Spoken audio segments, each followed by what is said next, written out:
ठीक है, okay.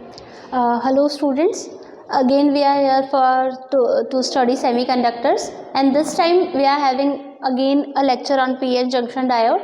This time we will be studying the characteristic of p-n junction diode. What is characteristic? कोई भी device की characteristic अगर हम लोग स्टडी करते हैं in case of physics, what is characteristic. जैसे किसी ह्यूमन बीइंग की कैरेक्टरिस्टिक होती है ना, हाउ इट बिहेव्स, वो उसकी कैरेक्टरिस्टिक्स होती है. Similarly how this device will behave. जब इसको एक्सटर्नल वोल्टेज दिया जाएगा, ऑब्वियसली हम क्या प्रोवाइड करेंगे, सब एक्सटर्नल वोल्टेज. मतलब इसको कुछ इनपुट दिया जाएगा तो हाउ विल इट बिहेव, कैसा बिहेव करेगा. मतलब कोई पर्सन है, उसको हम कुछ देते हैं, कुछ इनपुट में दिया, तो how will it behave, output में कैसा रिएक्शन देगा. सिमिलरली ये कैसा रिएक्शन देगा जब मैं इसको वोल्टेज प्रोवाइड करूंगी, या ये कैसा रिएक्शन देगा जब अगेन मैं इसको वोल्टेज प्रोवाइड करूंगी. In case of forward bias और रिवर्स बायस वो हम लोग लास्ट लेक्चर में स्टडी कर चुके हैं. तो सर्किट डायग्राम वही है जैसा फॉरवर्ड बायसिंग हमने लास्ट टाइम किया था. सर्किट डायग्राम अगेन वही है जैसा रिवर्स बायसिंग हमने लास्ट टाइम डिस्कस किया था. ठीक है, ये बताने वाली बात नहीं है कि यहाँ पे मिली एम्पियर करंट आएगा और यहाँ पे माइक्रो एम्पियर्स में करंट आएगा. वोल्टेज हम लोगों ने प्रोवाइड करने के लिए फॉरवर्ड बायसिंग रिवर्स बायसिंग के लिए बैटरीज यूज़ कर रखी है. तो अब हम लोग देखेंगे कि हाउ विल इट बिहेव. मतलब जब मैं इसको वोल्टेज प्रोवाइड करूँगी in case of forward bias, तो ये कैसा बिहेव करता है, कैसा करंट अपने को आउटपुट में देता है, किस तरीके का करंट देता है. And similarly in case of reverse bias भी हम लोग यही देखेंगे कि वोल्टेज जब हम लोग इसको रिवर्स बायस में प्रोवाइड करेंगे तो how will it behave. Graph आप लोग देखेंगे तो कैरेक्टरिस्टिक का मतलब समझ गए. Characteristic is basically the graph between current end voltage, characteristic बोलते हैं इसको. ठीक, again the graph between current end voltage. But ये बात ध्यान रखनी है कि in case of forward bias जो पी-एन जंक्शन डायोड का कैरेक्टरिस्टिक बनेगा that will be in first quadrant. वो फर्स्ट क्वाड्रेंट में बनेगा. क्यों? क्योंकि वोल्टेज आपने पॉजिटिव प्रोवाइड किया है, करंट भी पॉजिटिव आ रहा है. पॉजिटिव का मतलब from P to N, normal direction में आ रहा है, पॉजिटिव कंसिडर कर रहे हो उसको, तो ये फर्स्ट क्वाड्रेंट है. But in case of reverse bias जो कैरेक्टरिस्टिक बनेगा that will be under third quadrant. Third quadrant के अंदर बनेगा. क्यों बनेगा? क्योंकि वोल्टेज उल्टा प्रोवाइड किया है तो वोल्टेज नेगेटिव, एंड करंट भी तो माइनॉरिटी की वजह से उल्टा ही आ रहा था फ्रॉम एन टू पी, तो करंट भी नेगेटिव. वो माइक्रो एम्पियर्स की रेंज का बट था तो नेगेटिव. तो वोल्टेज और करंट दोनों नेगेटिव एक्सिस लेंगे तो graph will be under third quadrant. अब ग्राफ होगा कैसा वो देखते हैं. फॉरवर्ड बायस का देखते हैं पहले.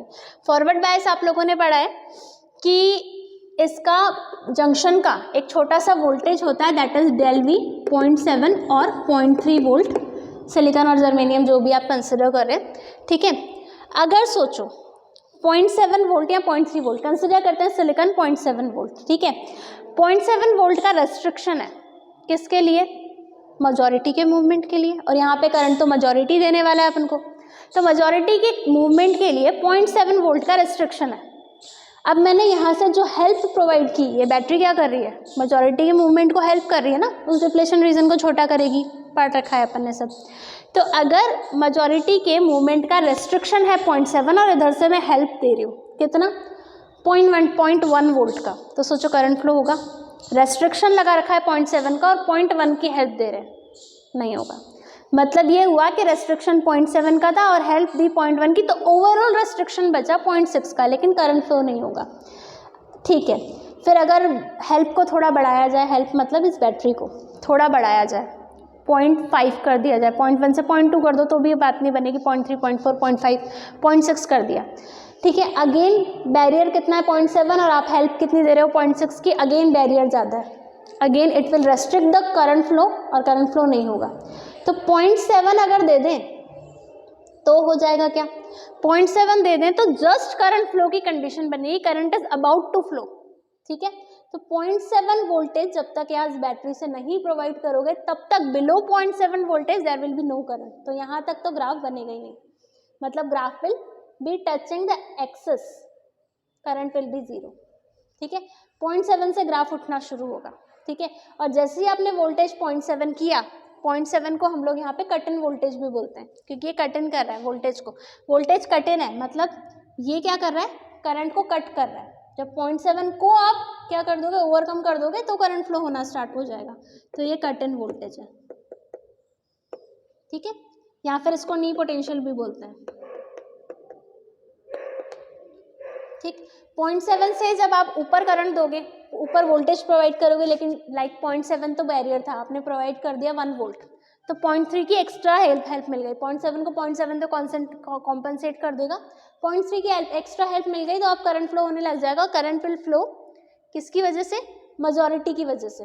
तो करंट फ्लो होगा मेजॉरिटी की वजह से, यानी एक्सपोनेंशियल इंक्रीजिंग करंट आएगा, एक्सपोनेंशियल इंक्रीजिंग करंट आएगा आपके पास ऐसा, और ये exponential increasing current will be called forward current.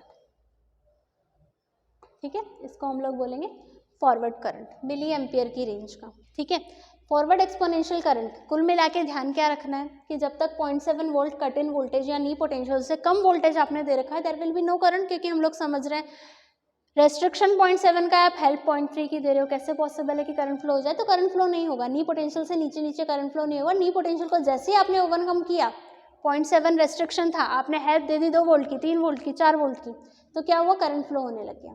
तो करंट एक्सपोनेंशियल इंक्रीज होता है, वोल्टेज जैसे जैसे आप इंक्रीज करते हो करंट एक्सपोनेंशियल इंक्रीज होता है।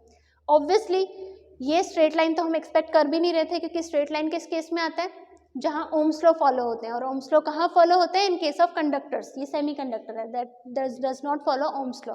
तो यहाँ पर ग्राफ जो आएगा वो एक्सपोनेंशियल इंक्रीजिंग ग्राफ आएगा, और इस एक्सपोनेंशियल इंक्रीजिंग ग्राफ में भी हम लोग एक लिमिट तक वोल्टेज बढ़ाएंगे।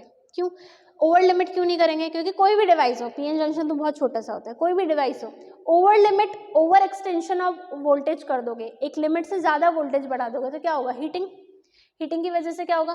पीएन जंक्शन डायोड में डैमेज हो सकता है। तो इसलिए हम लोग क्या करेंगे, एक लिमिट तक वोल्टेज को इंक्रीज करेंगे, और उस लिमिट तक हम लोग देखेंगे वोल्टेज इंक्रीज करते करते करंट इंक्रीज होगा इन एक्सपोनेंशियल मैनर। ठीक है, तो ये एक्सपोनेंशियल ग्राफ है ना हम लोगों का। ठीक, यही हम लोग अगर रिवर्स बायस के केस में देखें, तो रिवर्स बायस में आप जैसे जैसे इस वोल्टेज को बढ़ाओगे वैसे वैसे क्या होगा? मेजॉरिटी का करंट फ्लो रिस्ट्रिक्ट होगा। मेजॉरिटी का करंट फ्लो रिस्ट्रिक्ट हो रहा है, वोल्टेज बढ़ाओगे तो मेजॉरिटी का करंट फ्लो और ज़्यादा रिस्ट्रिक्ट होगा। लेकिन माइनॉरिटी का करंट फ्लो वो तो हेल्प कर रहा है, लेकिन माइनॉरिटी है कितने? मेजॉरिटी तो आप हेल्प करोगे तो बहुत करंट फ्लो करा देंगे, माइनॉरिटी है बेचारे 2, 4, 5, 10। ठीक है, तो स्टार्टिंग में मैंने वोल्टेज बढ़ाया तो मेजॉरिटी का करंट बढ़ा। ठीक है, मतलब पहले 10 मेजॉरिटी है मान लो, फॉर एग्जांपल, ऐसे काउंटिंग में 10 मेजॉरिटी, 10 माइनॉरिटी या 10 मेजॉरिटी नहीं होते। तो मान लेते हैं कि माइनॉरिटी चार्ज कैरियर्स अपने पास कुल मिला के 10 है। ठीक है, तो मैंने 0.1 का वोल्टेज दिया, मेजॉरिटी तो मूव करेगा ही नहीं, उसके लिए तो उल्टा काम हो गया, 0.1 भी माइनॉरिटी मूव करेगा। 0.1 का वोल्टेज दिया, 2 माइनॉरिटी मूव हुए, 0.2 का वोल्टेज दिया, 3 माइनॉरिटी मूव हुए, थोड़ा और वोल्टेज दिया, थोड़े और माइनॉरिटी मूव हुए, तो थोड़ा वोल्टेज बढ़ते बढ़ते पूरे 10 माइनॉरिटी मूव हो गए, इस पॉइंट पे आके बढ़ते गए और 10 माइनॉरिटी मूव हो गए। अब आप फर्दर कितना भी वोल्टेज बढ़ा दो, उसके पास है ही 10 माइनॉरिटी, तो वो 10 ही मूव करेंगे, क्योंकि उसके पास माइनॉरिटी 10 से ज़्यादा है ही नहीं, वो है ही माइनॉरिटी, तो जितने थे उतने पूरे हो गए। अब आप वोल्टेज बढ़ाते जाओ, current will not increase, current की वैल्यू क्या हो गई? ये कांस्टेंट वैल्यू हो गई, सैचुरेशन हो गया, इससे ज़्यादा क्या देगा? उसके पास 10 थे, उसने बढ़ाए। ठीक है, आपने वोल्टेज बढ़ाया, उसने अपने पहले एक माइनॉरिटी मूव हो रहा था, 2 हो रहे थे, 3 हो रहे थे, 10 कर दिए, पूरे के पूरे 10 दे दिए आपको मूव कराने के लिए। अब आप फर्दर बोल रहे हो मैं और वोल्टेज बढ़ा रहा हूँ, तो उसके पास तो जितना था वो दे चुका, इसका मतलब वो फर्दर माइनॉरिटी का मूवमेंट और इंक्रीज नहीं कर सकता। ठीक है, माइनॉरिटी पूरे आ गए, तो ये माइनॉरिटी का सैचुरेशन हो गया, that is called reverse saturation current, क्योंकि रिवर्स बायस का है ना इसलिए, और सैचुरेशन हो गया, this is called reverse saturation current. Voltage बढ़ाते जाओ, सैचुरेशन हो गया है, अब माइनॉरिटी का करंट और नहीं बढ़ेगा।